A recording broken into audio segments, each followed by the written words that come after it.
Good afternoon, and welcome to episode 36 of the Ripper Podcast. Look, I'm not saying you should play college football till you're 28 years old, but it does make for an entertaining story and a good quarterback.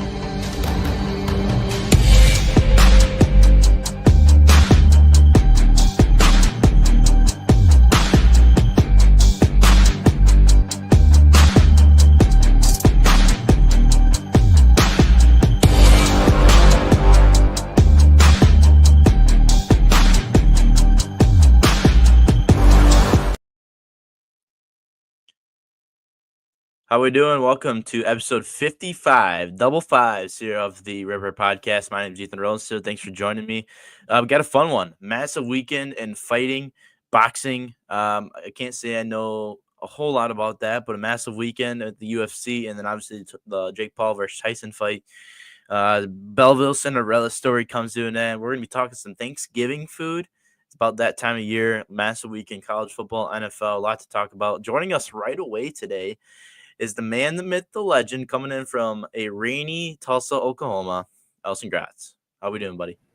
It's pouring down here. Shoes have been soaked all day long. You know, when I thought I was going to Oklahoma for college, this isn't exactly what I imagined, but I'm not going to complain. We had kind of a drought to start off the year, so a few thunderstorms. You could be living worse. Yeah, absolutely. Talking before the show, college kind of sucks on rainy days. A lot of walking and rain, a lot of puddles that you kind of got to maneuver through. It's not always the greatest thing. College campuses are definitely not built for rainy days. Especially on Monday. Monday is my walking all around to 5 different classes, just front of campus to the back of campus to the side of campus. It is not the right day to get a thunderstorm. Yeah, absolutely. No doubt about it. Massive agenda here today, Elsen. We got a lot to talk about. You're joining us right away, so that's super exciting. Episode 55 of the podcast. Let's start with a little Friday Night Lights football. The Cinderella story of the Belleville Wildcats comes to an end with a beat down by Lamira 36-0.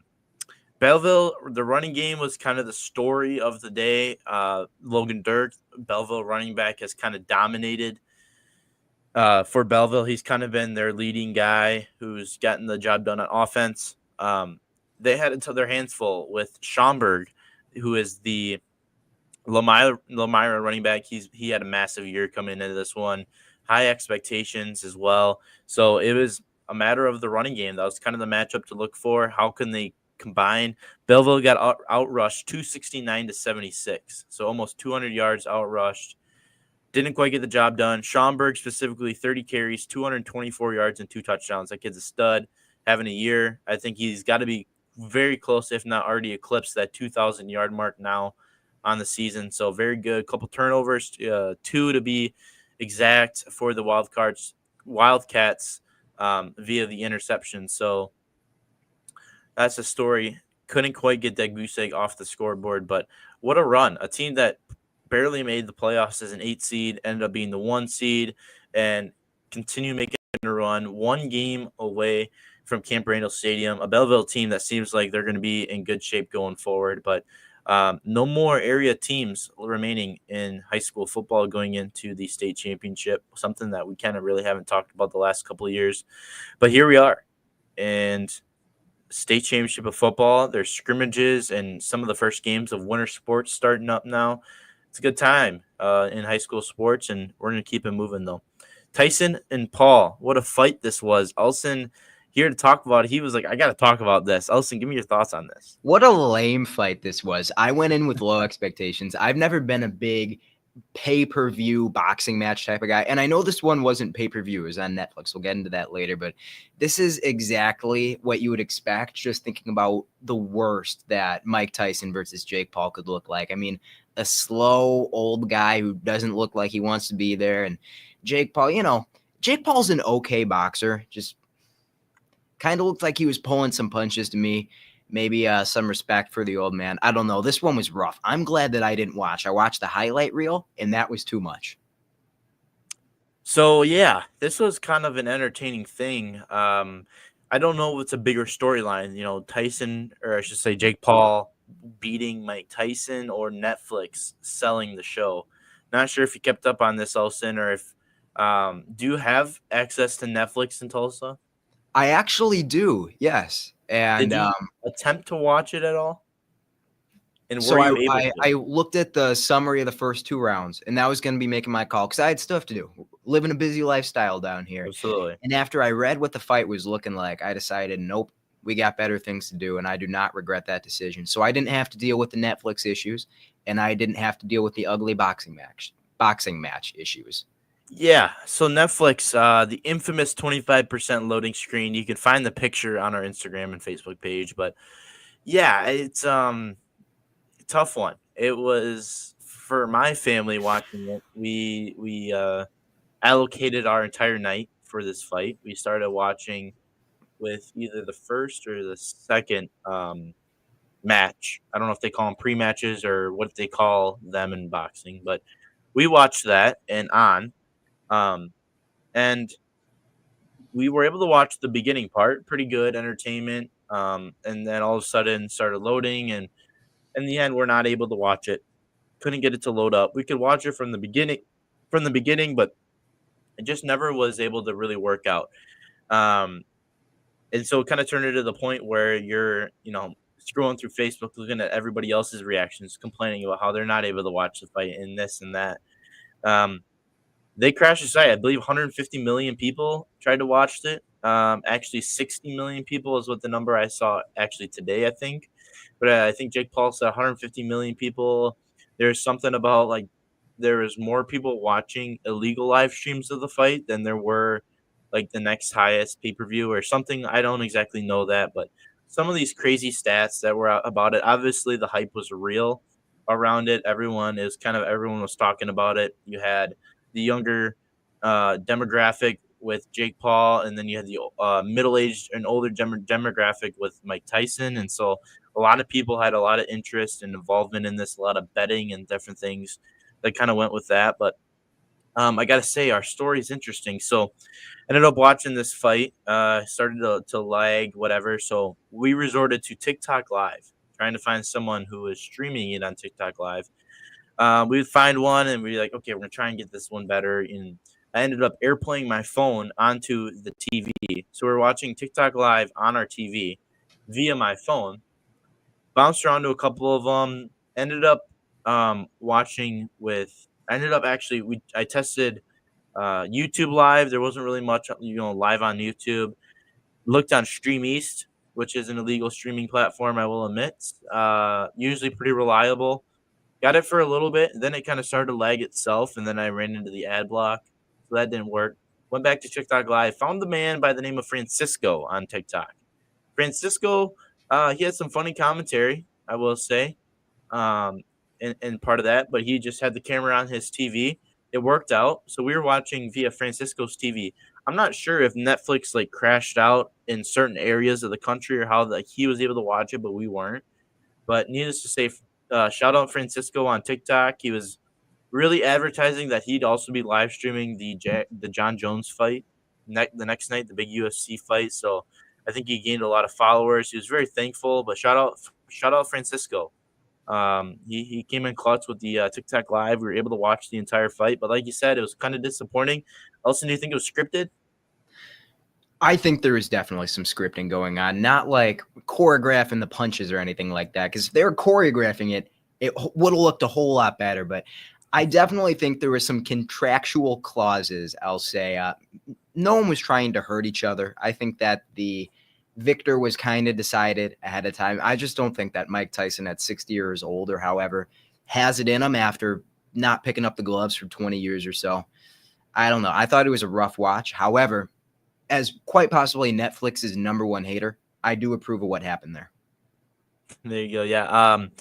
Jake Paul in a post game presser did say that he admits to kind of letting up a little bit as he could see Mike Tyson was kind of wearing down a little bit. Mike Tyson was, you could tell he just became into defense mode. And could Jake Paul have knocked him out if he would have just kind of went, pedal to the metal and did the whole thing? Maybe. I was expecting a little bit more. It was overall pretty disappointing. It was kind of seemed like a wasted night, from that aspect, sitting around doing all of that work, trying to find a different way to watch it. And you committed a crime to watch this match.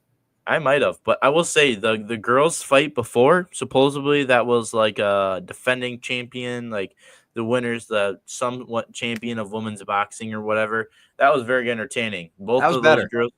Both of those girls were, bleeding from the nose, um, you know, in it to win it. Like that was a good, entertaining fight, more entertaining than Jake Paul and Tyson. And I don't know.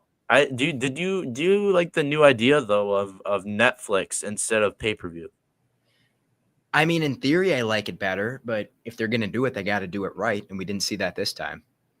Yeah, and honestly, there were certain aspects when we were watching that Netflix. So they had like the play by play crew, like the broadcasters, and then they had like a desk that they had like certain personalities, like almost like a halftime report desk type thing that was there. And the people on the desk were god awful. The one dude couldn't hear that he was not built. He was not built for TV. He couldn't talk very well, and he couldn't hear anything. So then there's four of them. So like he was on the end. The guy next to him had to relay all the messages. It just wasn't a very good product. I was like, they can't even figure this out. Definitely a disappointing play for Netflix. I'm interested to see if there's anything that they give free. I mean, there's got to be a lot of people that bought Netflix specifically for that fight. So, I mean, who knows? But there you go. A lot of business. Yeah, Tyson versus Paul. Did it live up to the hype? Probably not. But guess we'll never know. Is that the last time we see Mike Tyson though? I don't know. I think he already he's talked about potentially scheduling fights for the future. I mean, I kind of hope it's his last fight. He looks like a 60-year-old man who was a really good boxer at one point. I think It's time to officially hang up the gloves and maybe keep him hung up this time. Yeah, no kidding. There you go. Let's get into our next thing, which is involving some very, very good sounding, delicious food. Thanksgiving's upon us, and Elsen and I are gonna be doing the daily draft. Elsen, with all due respect, I think your list last week was horrible, and we tied. All right, so I have a question. How am I 2-2-2, and you have a winning record? That doesn't really pass the math test. You're right. I'll have to go back and do a little math. I'm not sure how that results. Let me just pull something up quick and just see what. That's a good call, Elsen. That's a good call. So somehow on recount, you're gonna have like 5 wins. So this has actually been incorrect before last episode. So yeah, none of this makes sense because it was incorrect. Say that about the voting results too. It was okay. So it was correct after that. Okay, so after this one, so you won that one. So you should be okay. So looking at the one that I'm looking at right now, you should be 2-0-1, right? So you're Sounds 2. right. I'm gonna write this down so I can accurately do this. 2-0-1. I'm 1-1. No. So I don't know. I don't have time to look through that. But we'll fix this behind the scenes. Yeah, we'll fix this one behind the scenes. This is an issue I think dating back to before we transferred all the content onto the main Ripper page. So we might have to do a little bit more digging to get into to figure that one out. But that investigation is live. We'll share back with you on Wednesday. That'll be accurate. But needless to say, Elsen and I both tied. My list, I think, was head and shoulders better than yours, and somehow you pulled out a tie. I'm not sure what pick it was that you outweighed Al Michaels, Jim Nance, Kirk Herbstreit, and I don't even remember who my last one was, but someone who was a stud. You went with the chalk. I got creative. You didn't have Vince Scully. I think you went John Madden. John Madden was your other pick. I mean, that's the dagger right there. I don't know. That's just disappointing that you got the win there. But Elsen, you got that trusty coin on you. Let's get a flip. Let me grab it. Okay. All right. So I propose an amendment. How about the winner of the coin toss? You don't automatically get the first pick. You get to pick if you want the pick or the snake. I like it. Going forward, right. New rule change. Wow. This is an ungodly corroded coin, but it looks like we got heads and tails. What do you want? I'm going to go with heads. We've got Tails. Tails. Okay, so what do you 50-50 on want? that coin. I think I want the snake. That Okay, might be so a little bit surprising, but that's what we're going to take today. okay, so I'm gonna go. I get the number 1 pick, and this is a snake smart, I think, because there's a lot of. I mean, the There's juices so are much good food, man. the I'm juices really are excited flowing. for Thanksgiving. It's been too long since I've had a good meal. Yeah, the dining hall meals just really do get to you. Um, mm, I think I gotta go. I'm gonna go with probably this could be more of a personal pick, but I'm gonna go probably the mashed potatoes and gravy. Okay. I think that's a tough one. I got to go with that though. I think that's probably my favorite thing on the plate every Thanksgiving. All right. So I thought I was going to be in a little bit of a tough position here. I thought you were going to go with the chalk, and you switched it up on me. I got to take the turkey. Yep, You got to go that's with the tough main one. course. And then we're going to go to the other end of the meal, and I'm going to grab the pumpkin pie. Ah, that's a You've killer. got an opportunity here, though. I don't have any appetizers, any sides. That's a killer. Um, Now where do I go from here? It could potentially go downhill here. I got to make a big save. My personal preference might not be the same. Um, this you might have the better list here, but somehow you found a way to win it last time. So Mmm. I'm gonna go here. I'm gonna go with the Hawaiian roll. Personally, the Woo! specific Hawaiian. There's nothing better than that. I will admit that I probably am in the 4 to 6 range during a Thanksgiving meal. Those things, you throw a little butter, maybe you slap a little turkey in between. That's Mm. there's nothing that's beating that. It So wasn't on my list, but I get it. I'm gonna go with the wine roll. Then on my second pick, this is where it kind of gets tricky. There's a couple things that if I see it, I'm 100% just I'm taking that right away. There's a couple things that are pretty popular that I'm not necessarily a huge fan of though. This is where do I want to go with this one? You went with the Hawaiian rolls. What about Hawaiian pizza? That's not even Thanksgiving. That's not even a real food. That's not even in existence. Oh man. If you went pumpkin pie, can I go pumpkin bar? Oh, they're different. That's up to you. I think it's a little iffy. You can have it if you want it, but I think there are desserts that are just as good. It's tough. I think pumpkin bar is fair game. It's different than pumpkin pie. How about this? I'll oppose you, and I'll just go with the apple pie. Okay, yeah, I think that's the right play. I'll just go with the apple pie. We'll let that could be the determining factor in the voters' pick. Between apple and pumpkin. I probably would say that the pumpkin pie is definitely better on maybe specifically Thanksgiving, but I would go with the pumpkin pie over the apple pie. But I'm gonna go with the apple, and maybe if I can catch the appetite of a couple of voters there. All right, so I haven't actually had to think too much. I pretty much got my first 4. However, now I want to overthink this a little bit. For my third pick, this is easy. Got to go with the stuffing. I love me some stuffing. Okay. However, this is where I was planning on going for the tater tot casserole, but that's kind of an entree. And I need another side. I don't think cranberry sauce is going to be a winner. I feel like I got to get a little bit creative. We're going to go with the brown sugar glazed carrots. The what? The brown sugar glazed carrots. Really? You get I a little can't bit of say sweet that my on your family bone. Thanksgiving has those. You haven't had glazed carrots?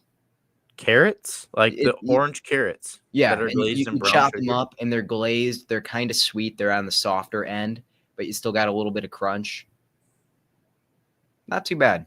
Got to get a I don't veggie. think I've ever had those before. That's interesting. There you go. So then with Mr. Irrelevant, I think this is a pick. It's probably something that I literally will only eat on Thanksgiving. I think it's something you have to take even just a little spoonful of. I'm gonna go with the green bean casserole. Oh, I thought you were going cranberry sauce based on the little spoonful. No, I'm gonna go green bean casserole. I think, obviously normal green beans are spectacular, but when you put it in that casserole format, I think it's a Thanksgiving staple. I would say. I think it's a good pick. I'm gonna go with that one. I'm gonna go. So I went with the tater tot, or it's not the tater tots, the mashed potatoes and gravy.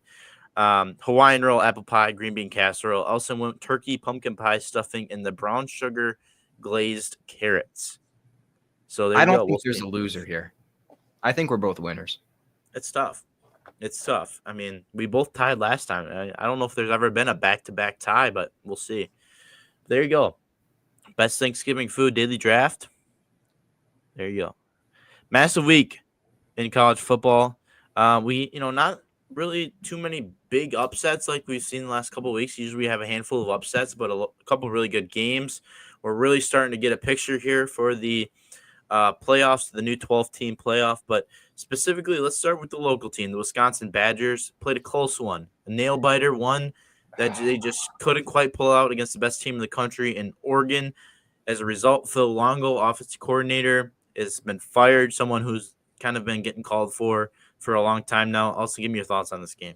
This one was brutal. I was watching it on the small screen. I was down in the dorm lobby, and the guy I was watching with who had like ESPN Plus or whatever, he's an Iowa State guy. So I was watching Iowa State versus Cincinnati on the big like 10 by 8 kind of screen.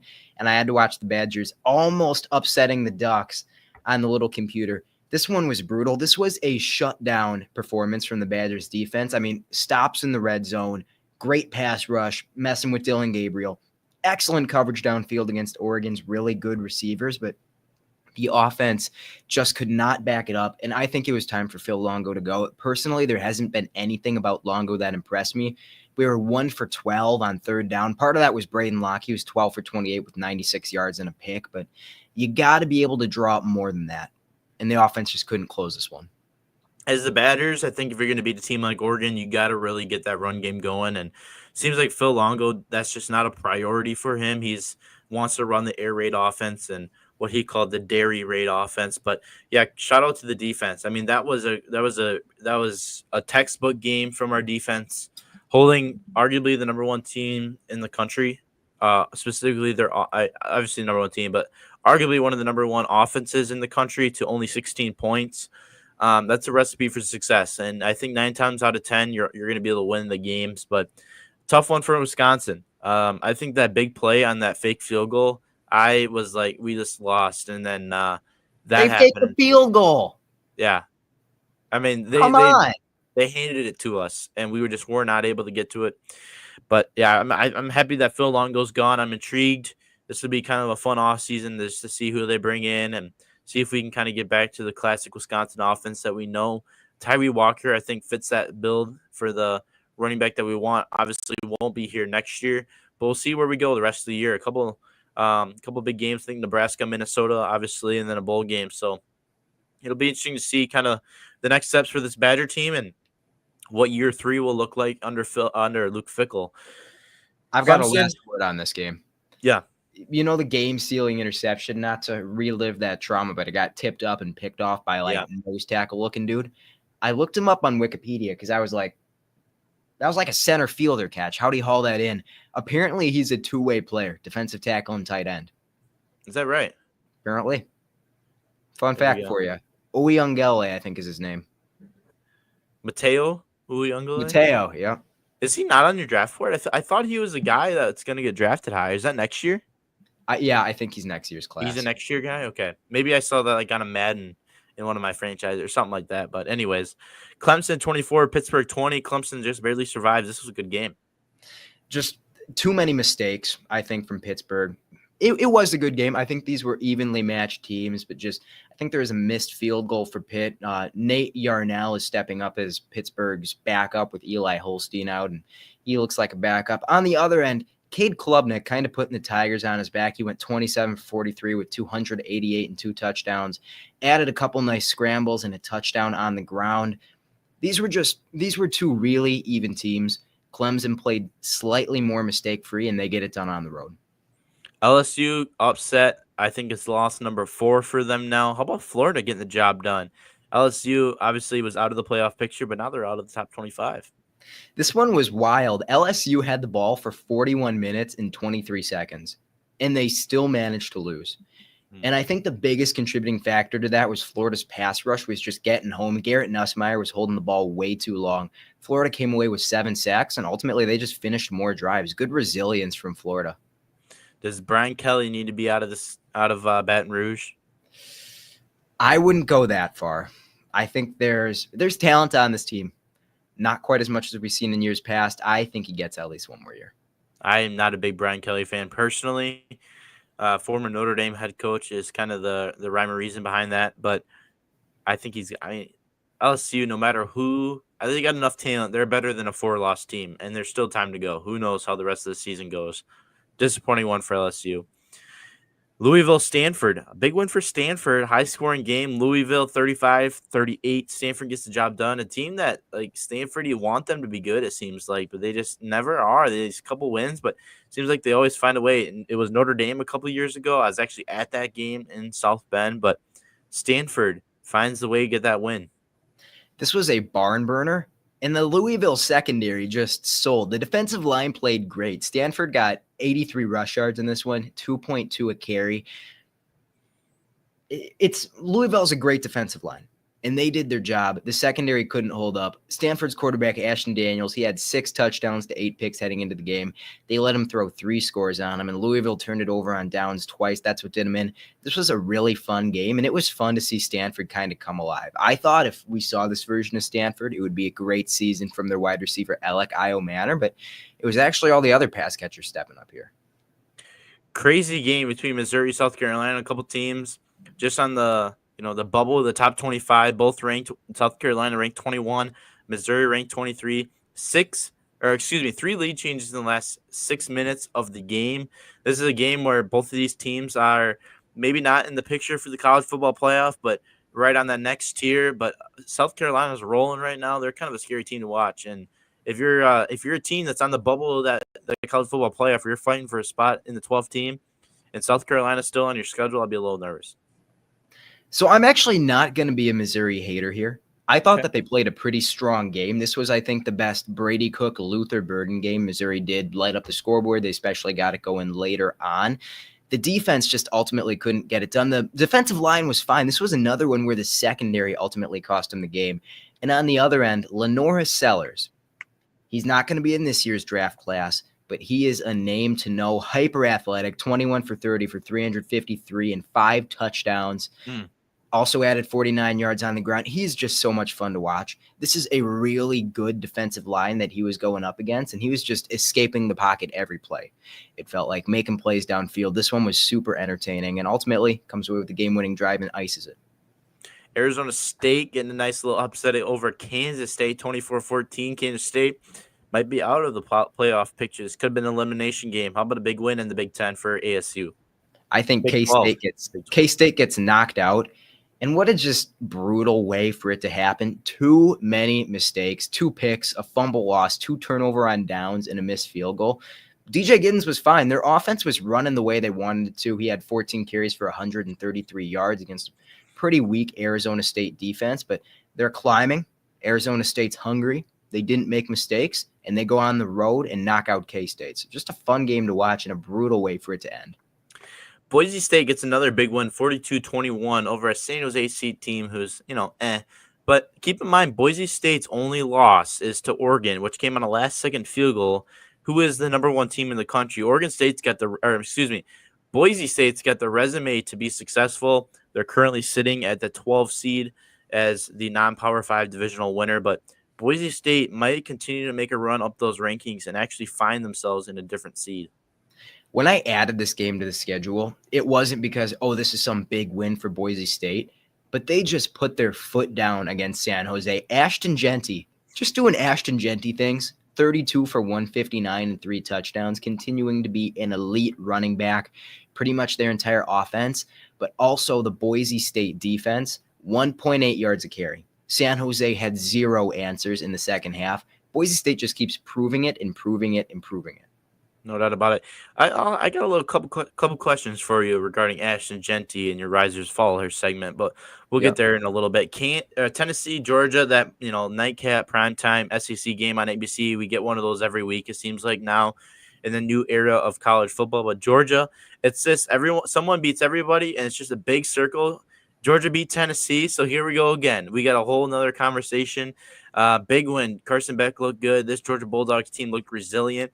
Tennessee, on the other hand, slightly disappointing, but another shakeup in the SEC in that 12-team playoff. So you're the rankings guy. I've got a question for you.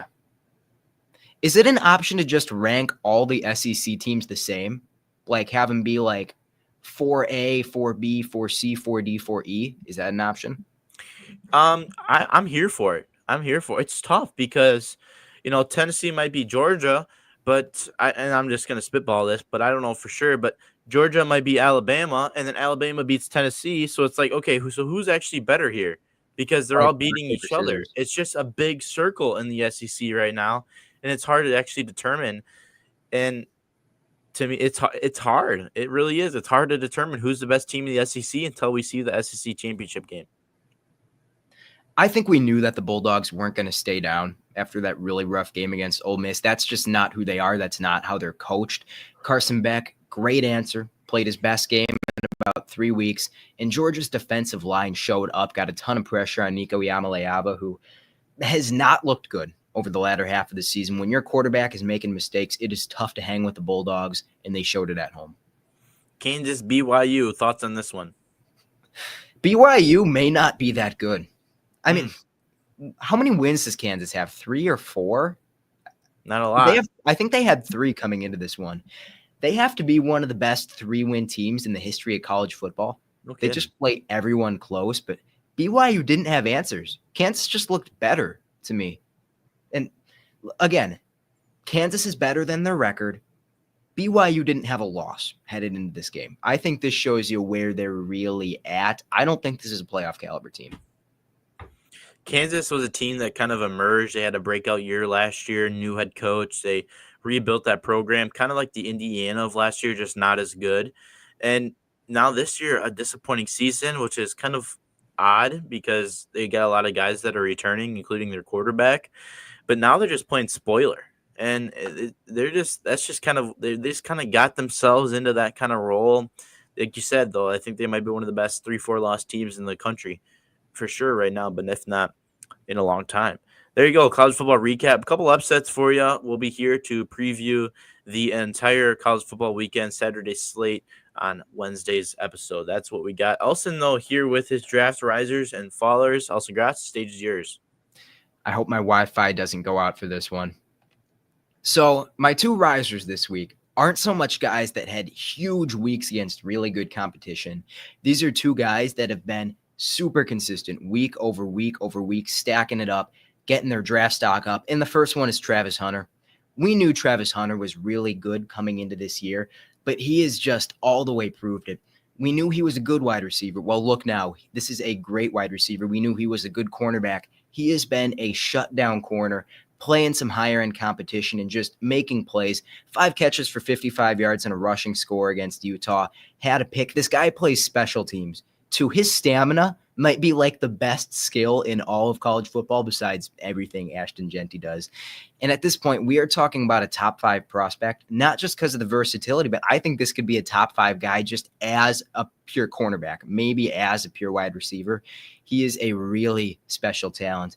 And then my second guy, a little bit more low key, it's Woody Marks from USC. And he's a little bit of an interesting story because he's a 5th-year senior at running back, and that's usually not a good sign.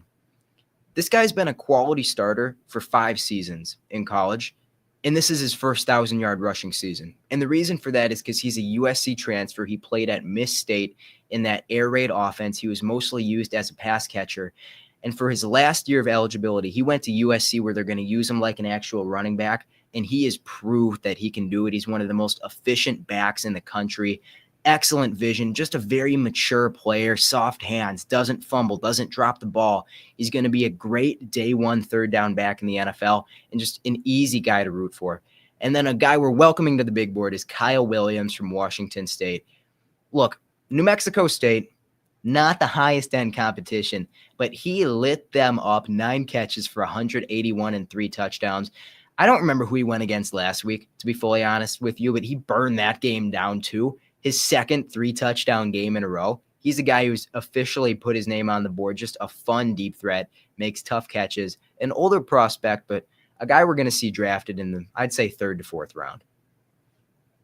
Brilliant stuff as always, Elsen. So here's a couple questions for you, and I don't mean to put you on the spot in any terms. So as you know, my Cowboys, kind of a disappointing year, right? And kind of massive game tonight, massive game, battle for Texas, whatever. We'll talk about that in a little bit maybe. But right now the focus is potentially on the tough word of tanking. It's not something we like to talk about, and it's not normally a positive thing. But Cooper Rush positive, they're tanking. There is a positive to being bad, and it sucks in the moment. But when April rolls around, it's a good time to be alive. It's a good time to be alive. A lot of optimism. Last time we had a bad season when Dak got hurt for the year. Micah Parsons resulted out of that, and so we'll see how that goes. But let me ask you this: so Cowboys tanking, we'll see how they kind of go the rest of the year. But 2 players that I'm personally interested in is Travis Hunter and Ashton Jeanty. Where are these players? You got Travis Hunter as a top 5 guy. I've heard Ashton Jeanty is obviously their running back draft value is not always super high, but I've heard Ashton Jeanty is a top 5 guy as well. Mid-round, I've also heard him late rounds. I've heard him all over the place. As the Cowboys, and I'll let you use your determination where you think they'll end. Where is the realistic fall? And is actually, are there any other guys that you feel like might be good fits? What are you projecting for my Cowboys? Because I'm interested.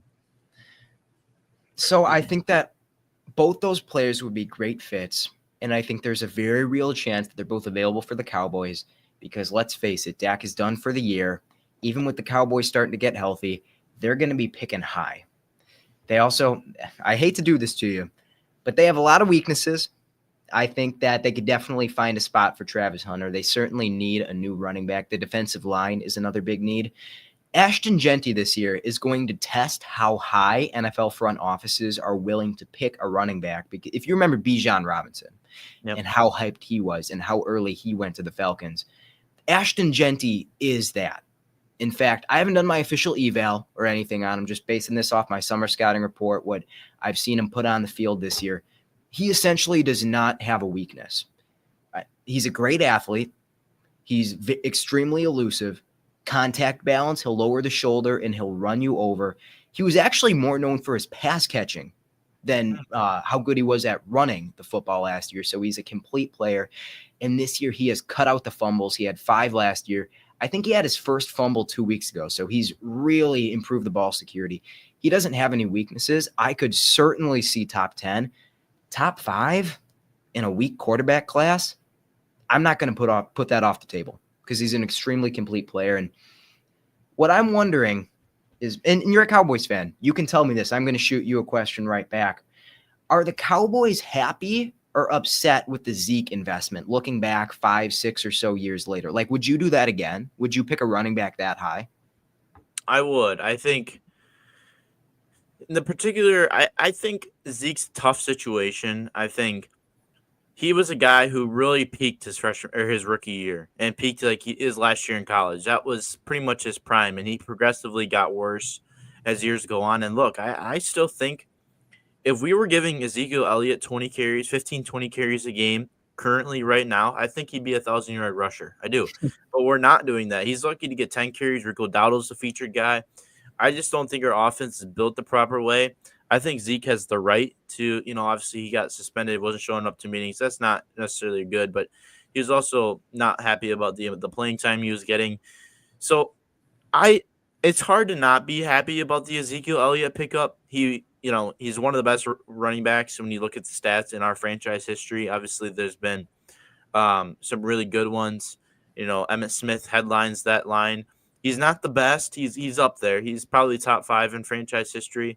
If Zeke would have continued to get the opportunities, I think that his career yards would, get up there. And I think it's hard to say that I regret it now. Like a Joey Bosa, even though seeing how his career's kind of turned out, but there were some good players in that draft as well that we passed up on. Being fourth overall, 2016. Jalen Ramsey was in there. There's some other good guys. It was a really good draft class. So maybe do I wish we would have got one of those guys? Maybe, but then it's also like, do those guys really turn out the same as they did where they went if they were in Dallas? I don't know. It's hard to compare that type of stuff, but there I see both sides. If you feel like that was a pretty good investment and the Cowboys front office feels the same way, based on the talent, it would not be at all surprising to see him draft Genty. Now, if they are more interested in positional value, this is a really good defensive line class. I mean, obviously with DeMarcus Lawrence, I know he's getting up there in age. You're still probably not looking at a true edge rusher. I think like a Nick Scorton from Texas A&M would fit the scheme really well. But either one of Michigan's interior defensive linemen, like Mason Graham, I think would be an excellent fit on the Cowboys. Really high-end prospect, can rush the passer and break through the offensive line, or can just hold the point of attack and stop the run. We've seen huge issues with that with a first-round bust like, say, Mozzie Smith, who's struggling to get playing time right now. He would be a big upgrade. And so I would say, I think defensive line, interior defensive line is actually probably where the Cowboys are going to go if I had to pick today.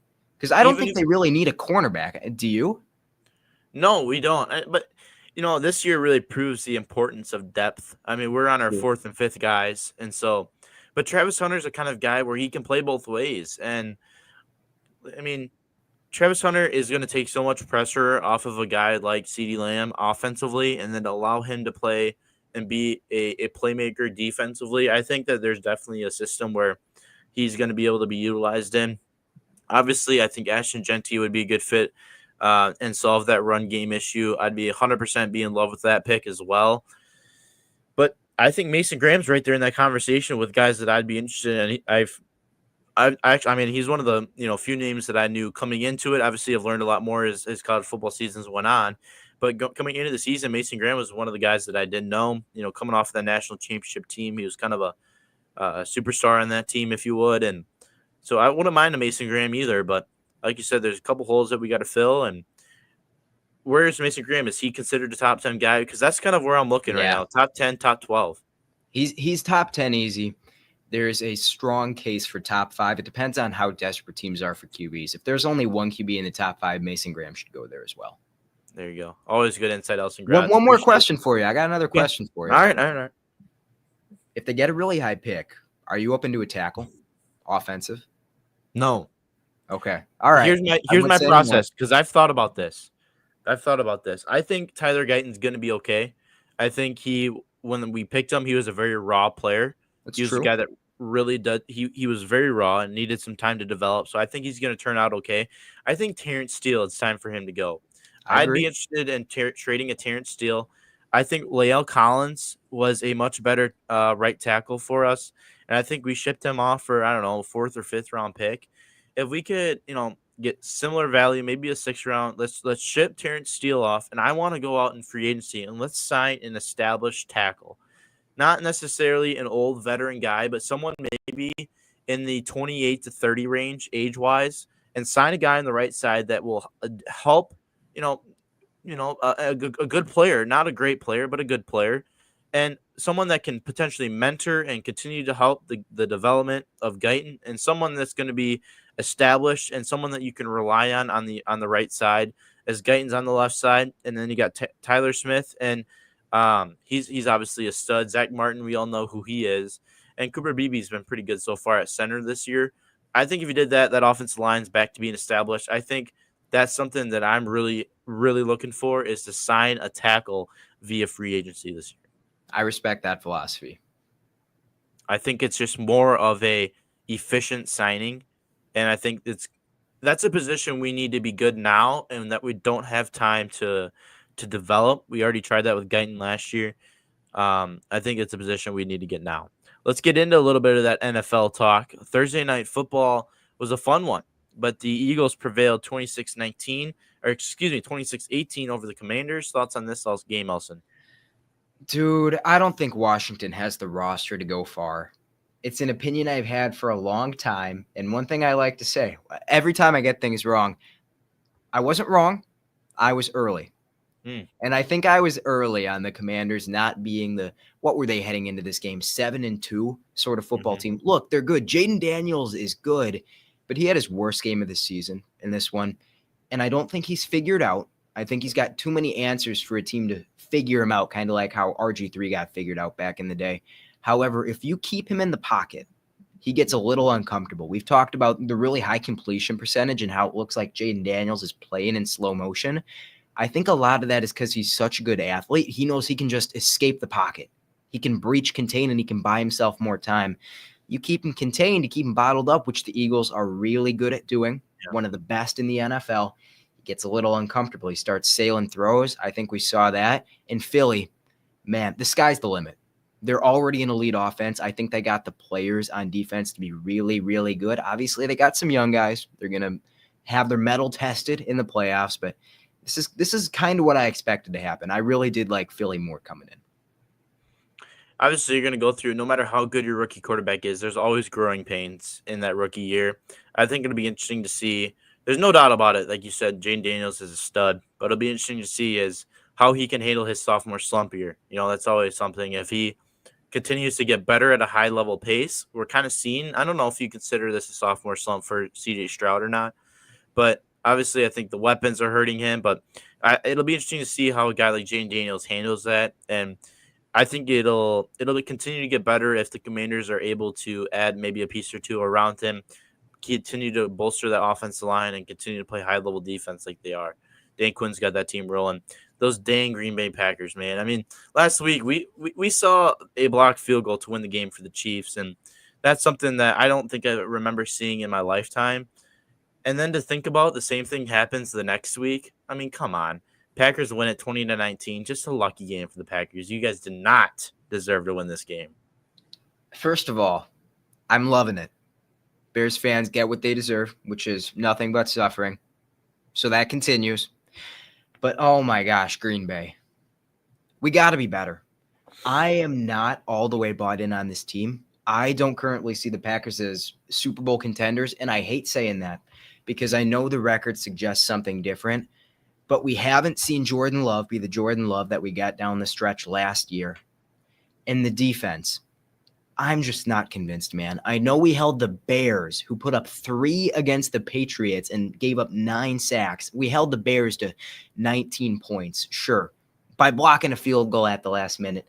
The defense has to be better. The pass rush has to be better. We may have the worst pass rush in the NFL right now. And I think that was a big contributing factor to why Caleb Williams looked so good in this one. I thought he looked like a quality start. He wasn't a superstar, but he was good. And I think the other factor in that, thank God Shane Waldron's gone. He's, I think, a bottom 5 offensive coordinator in the NFL. It's no coincidence that the moment he's fired, the Bears offense looks functional again. But to keep talking coaching, I think Matt Eberflus needs to go. Absolutely. I'm so there with you. I've been saying this, I think, since he was hired. Matt Eberflus, he's a pretty boy who sucks at the game. He's the one that's going to hurt. They're just going to continue to do this stretch.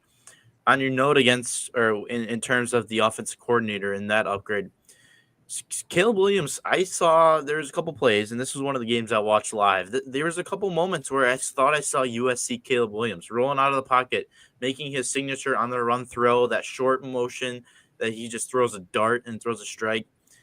I saw that a little bit. I saw a little bit of Caleb Williams as his own player, his own personality, where it seems like we just saw, Caleb Williams trying to be a Bears quarterback in games past. Yeah. And I just feel like he looks more comfortable. This is a game. He led his team down into a good opportunity to win. Why they didn't run one more play, I don't know. That's a Matt Eberflus issue. Absolutely. It's a Matt Eberflus issue. It's a tough one, but Caleb Williams deserved to win this game. This would have been a massive game in terms of confidence and where not only him as a player and how his career will go, but this team as well as they finish out this year, fight for a wild card spot, and potentially get into next season. This is a tough one. This is moments like this when your rookie quarterback goes down against a rival that LaFleur has not lost to in his tenure. This is a moment where your rookie quarterback goes down, leads you down on a game-winning drive, and gives your team an opportunity to kick a game-winning field goal and win the game for the first time in a long time, and your head coach sells it.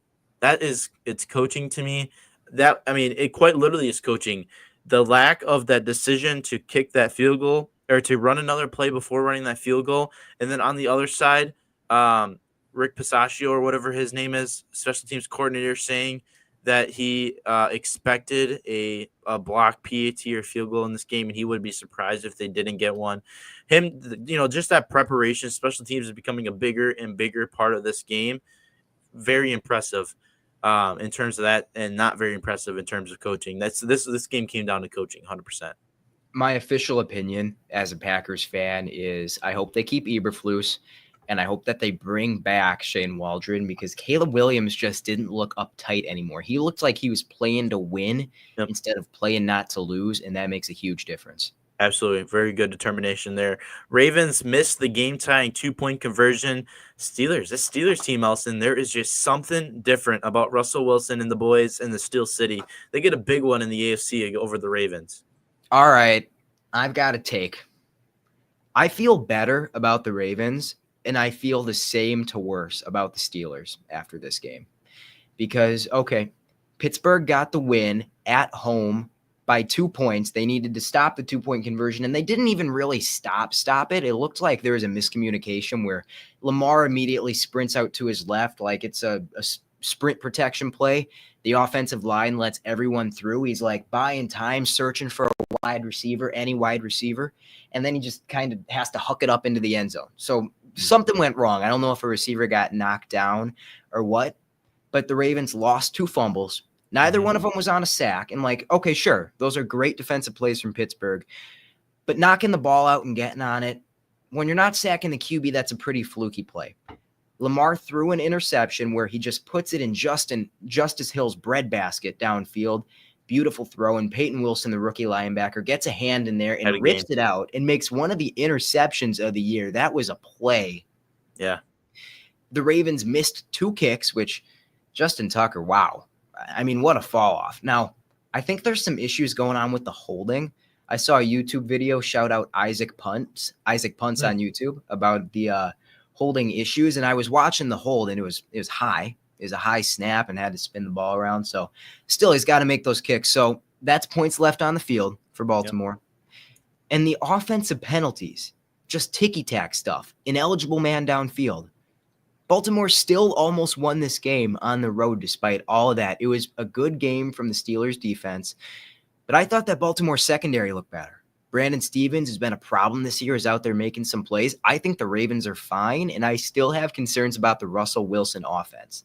They got 3 turnovers and a whole bunch of missed kicks, only turned it into 18 points at home. That's true. I hear that. Seems like this Ravens team kind of depicted by the performance of Derrick Henry. Derrick Henry, probably one of his more down games this year, only dropped 10 fantasy points. I have him in one of my leagues, and so do I. That's a down game for his standard. But in return, obviously he had the fumble. Did he have 2 then? You said I think he only had 1. It was I think Isaiah likely lost the other one. Okay. So only 1 fumble, but overall not, the best side of Derrick Henry. Is in return, the Ravens only put up 16. Obviously that Ravens defense looks good, but I think the Ravens are fine. I think the Steelers continue to prove they win big games. That's the Mike Tomlin effect. This is a good team. This is a team I think could potentially be, the Bills look good, and we'll talk about that game in a little bit, but This is one of those teams that might give, that Chiefs is the top run. Obviously, maybe consider the Bills, but they're right there in that conversation. They're not far off. Seahawks, 49ers, divisional game. Seahawks, big game. Geno Smith. How about Geno Smith? Proving he still got it. What a dog he is. 2017, Seahawks over 49ers. Back to 500, go to the Niners. The Niners are at 500. And Ethan, they might be dead.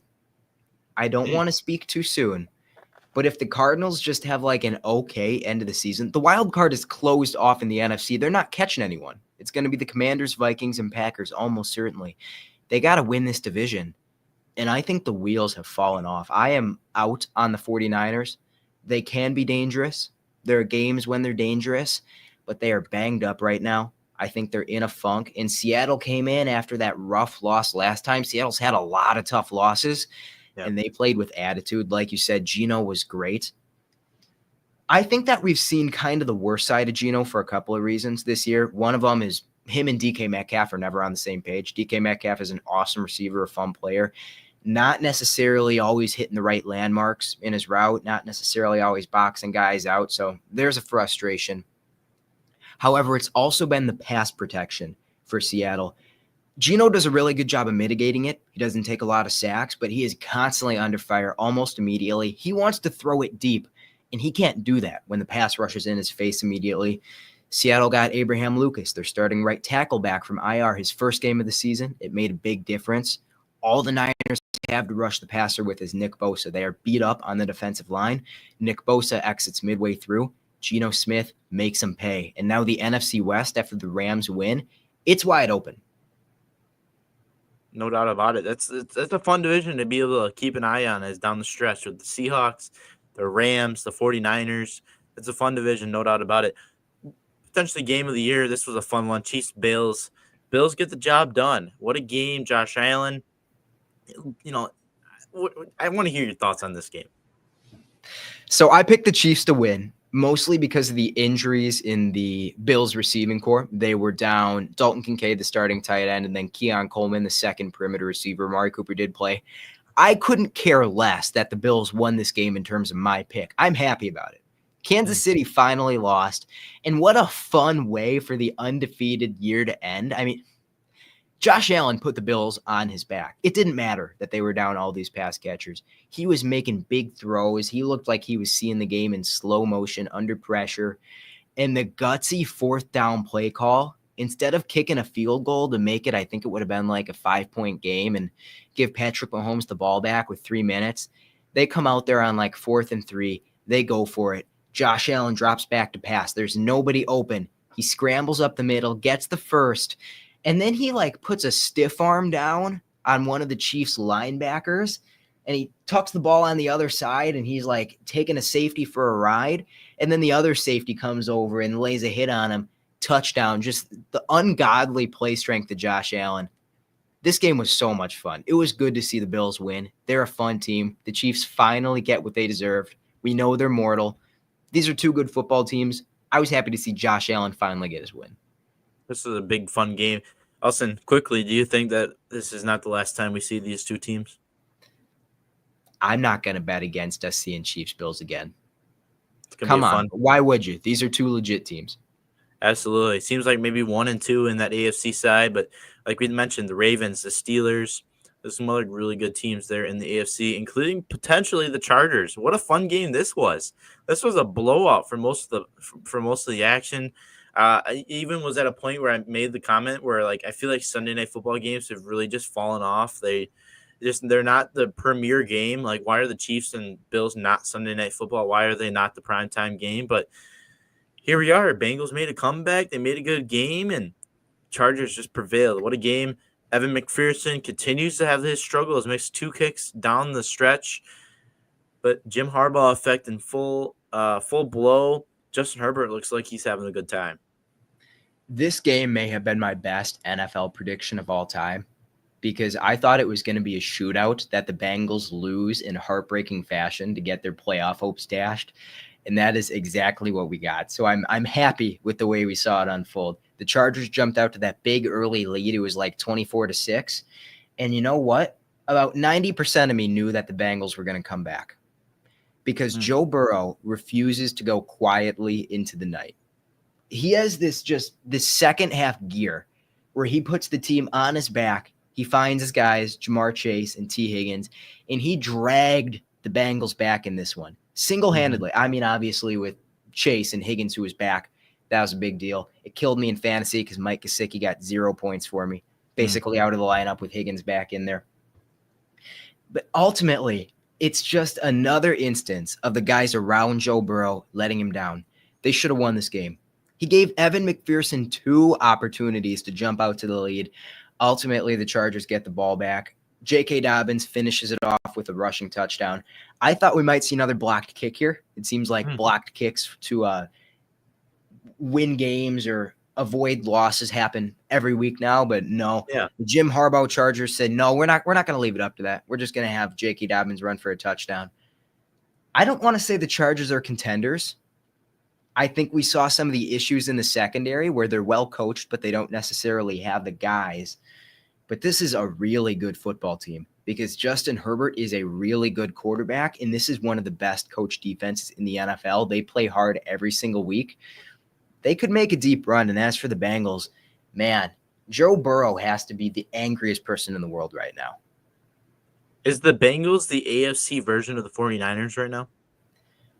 I wouldn't go that far because for the 49ers, it's been like something new pops up every week. Like it's missed kicks, it's muffed punts, it's the kicker gets hurt, and so you can't kick the game-winning field goal. Weird stuff like that. The Bengals, it's just they don't have a defense. They don't really have a run game. Chase Brown is fun, but they don't really have a run game. They've got Joe Burrow, and it's the defense consistently letting him down. So there are some similarities. I think that the Bengals are a little bit different. Yeah. Bengals, it just seems like I think you hit it right on the head. Joe Burrow just seems to be putting this team on his back, obviously with the assistance of his two wide receivers. Chase Brown looked pretty good, hence the reason why I was partially trying to trade for him in fantasy this week, Elsen.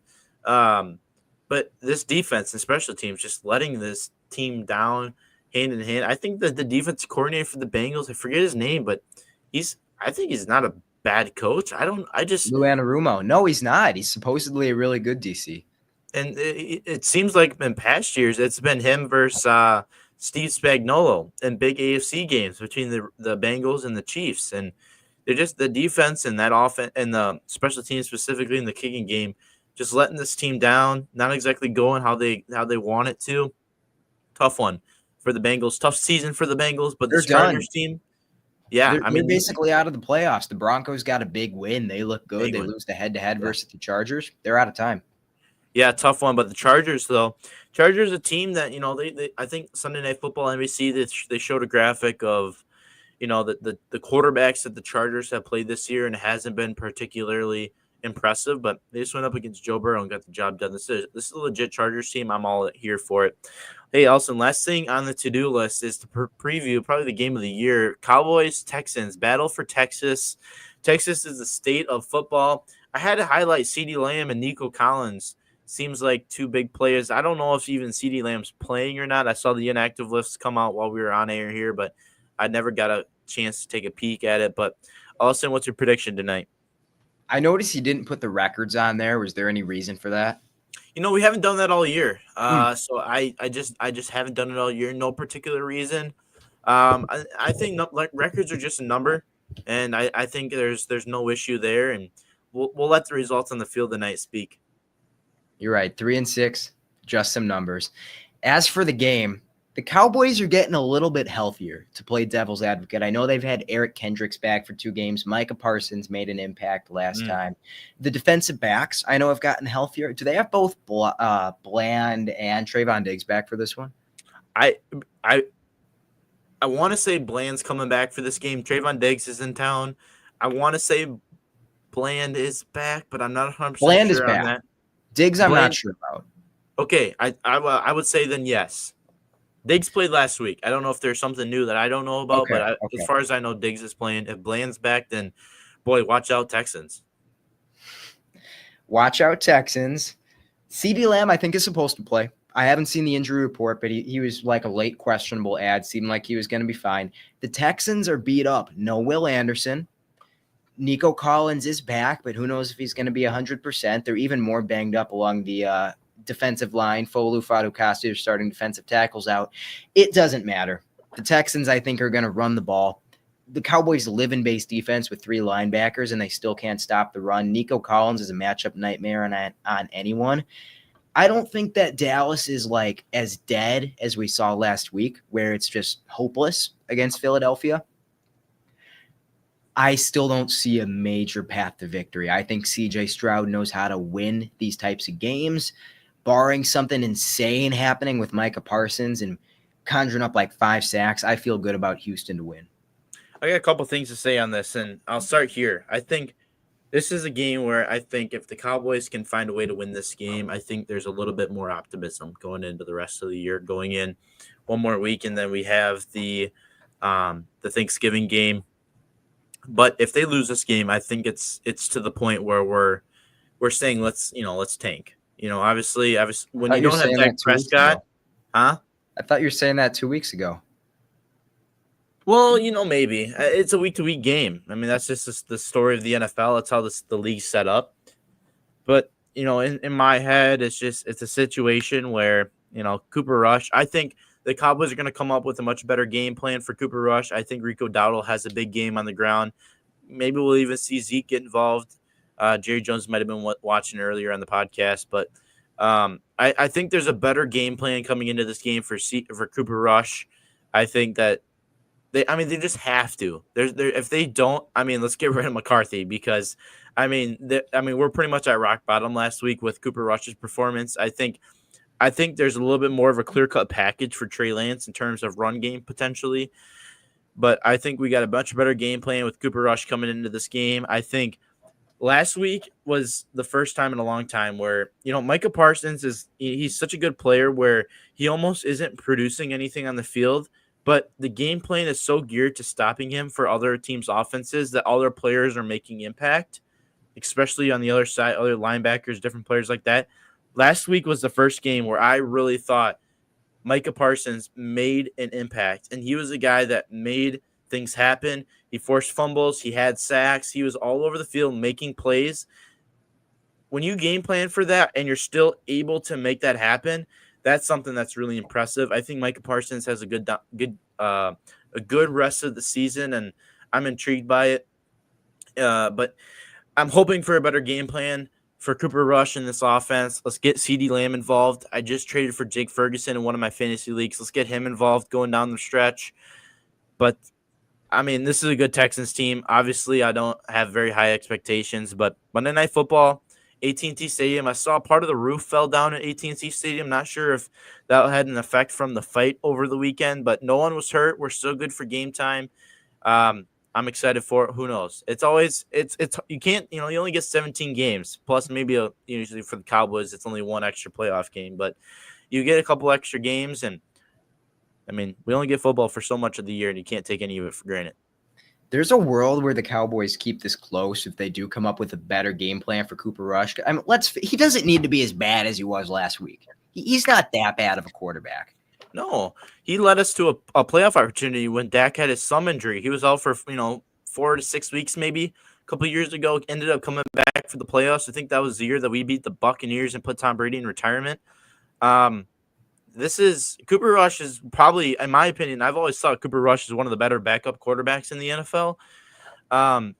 He just didn't show it, and it's good Eagles defense. You got to give credit to them. It's good Eagles defense. They always do have a good game plan, but this is a Cowboys team that there's not a lot of good going for them right now. So we'll see. But if the Cowboys win this game, watch out. We're going to be coming for the divisional lead. Commanders look like they're falling down, and who knows about the Eagles? Nick Sirianni is still their head coach. You hand the ball off. I think Derek Stingley is out for the Texans. They are really beat up. You pepper CeeDee Lamb with targets. Maybe there's a way. That being said, I'm still going to take Houston by 14. I'm going to go Cowboys by 3. There you go. Keeping it real. Yeah, absolutely. Well, that's all we got today. To-do list, everything's checked off. Really good episode today, Elsen. Happy Monday. Rainy day. Hopefully the weather clears up. Rumor has it around here, Elsen, a little snow potentially by the weekend. I'm not sure what Oklahoma is. Probably about 90 degrees tomorrow. Who knows? But episode 55 of the Ripper Podcast. Elsen, thanks for joining us.